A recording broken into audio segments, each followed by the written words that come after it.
नमस्कार दोस्तों, मैं दिलीप कुमार। दोस्तों, आज मीडिया में एक खबर चल रही है कि बीपीएससी अपनी आगामी परीक्षाओं में परीक्षा प्रक्रिया में बदलाव करने जा रही है। और जो भर्ती प्रक्रिया पहले से चली आ रही थी कि बहुत सारे पद के लिए जो परीक्षाएं होती थी उसमें एकल परीक्षा, वन डे एग्ज़ाम, यानी सिर्फ पीटी परीक्षा होती थी। पीटी एक परीक्षा हुई, उसके बाद जॉब लग जाती थी। लेकिन अब क्या होगा, कोई भी परीक्षा, कोई भी भर्ती के लिए, किसी भी बहाली के लिए परीक्षा होगी तो उसमें पीटी के बाद मेंस अनिवार्य रूप से होगा। और बीपीएससी का तर्क है, जैसे कि मीडिया में खबर चल रही है उसके अनुसार बीपीएससी का तर्क है कि इससे पेपर लीक और धांधली सेटिंग रुक जाएगा। क्योंकि पीटी के बाद मेंस होगा तो धांधली सेटिंग कराने में, पेपर लीक कराने में ज़्यादा मेहनत करना पड़ेगा। पीटी का भी पेपर लीक कराना पड़ेगा, मेंस का भी पेपर लीक कराना पड़ेगा, तो ज़्यादा मेहनत करना पड़ेगा। इससे धांधली सेटिंग, पेपर लीक रुक जाएगा। यह बीपीएससी का तर्क है। तो बीएसएससी सीजीएल 3 उसमें भी पीटी के बाद मेंस हुआ था, लेकिन पीटी का पेपर लीक हुआ था बीएसएससी सीजीएल 3 का, हमने ही उजागर किया था। परीक्षा रद्द हुई थी एक शिफ्ट की। 67वीं बीपीएससी सिविल सेवा, पीटी के बाद मेंस, मेंस के बाद इंटरव्यू।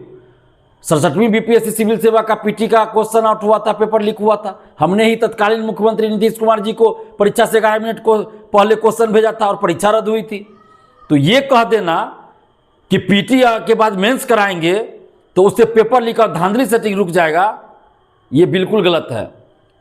बीपीएससी के चेयरमैन साहब और बीपीएससी ने एक तर्क और दिया था कि अलग अलग शिफ्ट में परीक्षा कराएंगे, अलग अलग चरणों में परीक्षा कराएंगे, अलग अलग शिफ्ट में परीक्षा कराएंगे तो इससे पेपर लीक रुक जाएगा, पेपर लीक नहीं होगा। तो ये मनोकामना भी उन्होंने पूर्ण कर लिया। एईडीओ की परीक्षा उन्होंने एक से अधिक चरण में कराया, एक से अधिक शिफ्ट में कराया, तो भी इनका पेपर लीक हो गया, तो भी धांधली सेटिंग की बात हो गई। 30 से 35 लाख का रेट पूरे मार्केट में चल रहा था। तो ये कहना कि अलग अलग शिफ्ट में कराने से पेपर लीक रुक जाएगा, ये कहना कि पीटी के बाद मेंस लेंगे तो पेपर लीक, धांधली सेटिंग रुक जाएगा, ये बिल्कुल गलत तर्क है।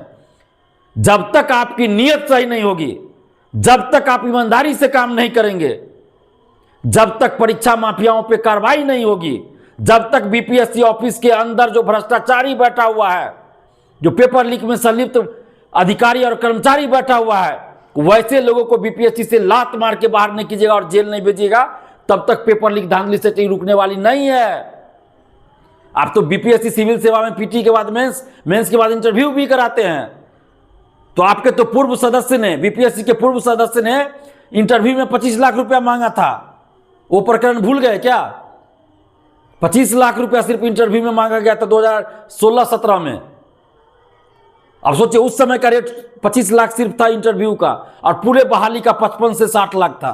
माने डिप्टी कलेक्टर बनना है, आपको डीएसपी बनना है तो 55 से 60 लाख दीजिए, पूरा पीटी मेंस इंटरव्यू सब करा देगा।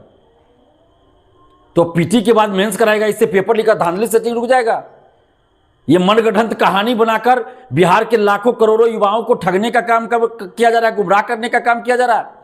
मैं ये मानता हूं कि कुछ पद ऐसे होते हैं जिसकी बहाली के लिए जो परीक्षाएं होती है उसमें पीटी और मेंस होना चाहिए। कुछ पद ऐसे हैं जिसमें पीटी के बाद मेंस और इंटरव्यू होना चाहिए। जैसे सिविल सेवा में पीटी के बाद मेंस, इंटरव्यू होता है। बहुत सारी परीक्षाएं बीपीएससी द्वारा होती है, उसमें पीटी के बाद मेंस होता है।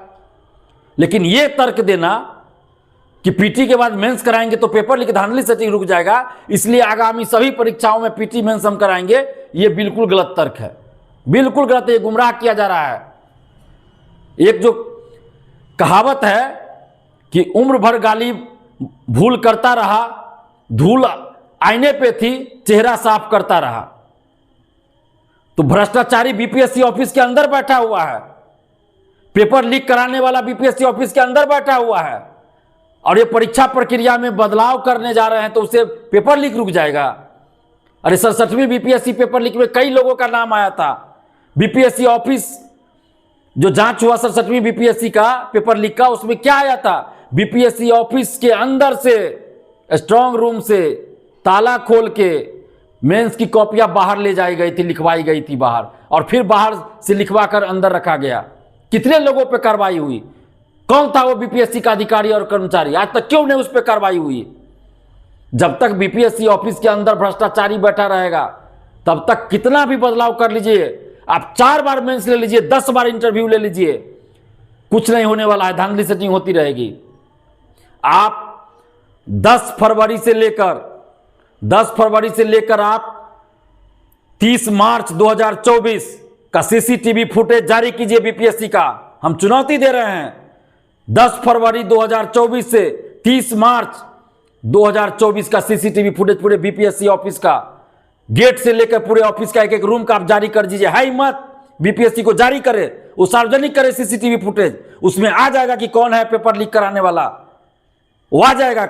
जारी कीजिए, है हिम्मत, मैं चैलेंज कर रहा हूं, चुनौती दे रहा हूं बीपीएससी को, आप जारी कीजिए सीसीटीवी फुटेज। मैंने उस समय भी टीआरई 3 पेपर लीक के समय भी कहा था, क्यों नहीं सीसीटीवी फुटेज जारी किया जा रहा है? और जो जांच एजेंसी है उनको भी चाहिए कि सीसीटीवी फुटेज देखे बीपीएससी का, पता चल जाएगा कि कौन कौन लोग बीपीएससी ऑफिस में क्या कर रहे हैं। तो ये सिर्फ तर्क देना, ये बिल्कुल गुमराह करने वाली बात है। और टीआरई 4 में कहा जा रहा है कि पीटी के बाद मेंस होगा, तो इसका मतलब टीआरई 1, टीआरई 2, टीआरई 3 तीनों आपका गलत है, तीनों गलत प्रक्रिया हो गई। टीआरई 3 का आपका पेपर लीक, टीआरई 2 का पेपर लीक, टीआरई 3 में पेपर लीक में जो संलिप्त थे उसको क्यों नहीं आज तक आपने प्रतिबंधित किया आजीवन? 266 लोग हनीमून मनाने गए थे क्या? पिकनिक मनाने गए थे क्या? करने गए थे? क्यों नहीं वैसे लोगों को प्रतिबंधित किया गया? आज तक आजीवन प्रतिबंधित किया जाए। जब तक पेपर लीक में संलिप्त बड़े बड़े नेताओं, बड़े बड़े अधिकारियों, बड़े बड़े कोचिंग संस्थानों, कोचिंग शिक्षकों और बड़े बड़े माफियाओं पर कार्रवाई नहीं होगी, जब तक ऐसे लोगों को आजीवन कारावास की सजा नहीं होगी, जब तक संलिप्त पेपर लीक में संलिप्त अभ्यर्थियों को आजीवन प्रतिबंधित नहीं किया जाएगा, जब तक पेपर लीक में संलिप्त लोगों के घर पे बुलडोजर नहीं चलेगा, उसकी संपत्ति जब्त नहीं होगी, तब तक पेपर लीक धांधली सेटिंग नहीं रुकने वाला है। राजनीतिक संरक्षण मिल रहा है पेपर लीक में संलिप्त लोगों को। कैसे पेपर लीक रुक जाएगा? कैसे धांधली सेटिंग रुक जाएगी? आप कॉन्ट्रैक्ट देते हैं, जिम्मेवारी देते हैं ब्लैक लिस्टेड कंपनी को, आपके ऑफिस से चला जाता है क्वेश्चन का पेन ड्राइव, कैसे कैसे कहां कहां चला जाता है, और आप परीक्षा प्रक्रिया में बदलाव करके आप कह रहे हैं कि दिग्भ्रमित कर रहे हैं लोगों को। टीआरई 4 में ही सारा एक्सपेरिमेंट आपको करना है क्या? टीआरई 4 का विज्ञापन जारी होना था फरवरी में, इससे पहले 24 अगस्त 2024 को एग्जाम होना था, और उसमें एक्सपेरिमेंट कर रहे हैं आप। आपको टीआरई 4 में कोई एक्सपेरिमेंट करने की जरूरत नहीं है। जो पहले से व्यवस्था चली आ रही है उस व्यवस्था के अनुसार आप एक परीक्षा लीजिए टीआरई 4 में। आपको जो भी पीटी के बाद मेंस लेना है टीआरई 5 से लीजिए, पहले से उसके लिए नोटिस जारी कीजिए कि टीआरई 5 से हम पीटी के बाद मेंस लेंगे या क्या करेंगे। आप अचानक से कहिएगा टीआरई 4 में हम ये करेंगे वो करेंगे, पहले से ये प्रक्रिया चल रही है, याचना आ चुकी है। टीआरई 4 का आप विज्ञापन जारी कीजिए, क्यों देरी कर रहे हैं? आपने तो कहा था 3-4 दिन में जारी हो जाएगा, 19-20 अप्रैल को विज्ञापन जारी होना था टीआरई 4 का, तो क्या हो गया? क्यों नहीं जारी हुआ? पीटी के बाद आपको मेंस लेना है, क्या करना है वो टीआरई 5 से कीजिएगा। उसके लिए अभी आप बताइए कि टीआरई 5 से क्या करेंगे।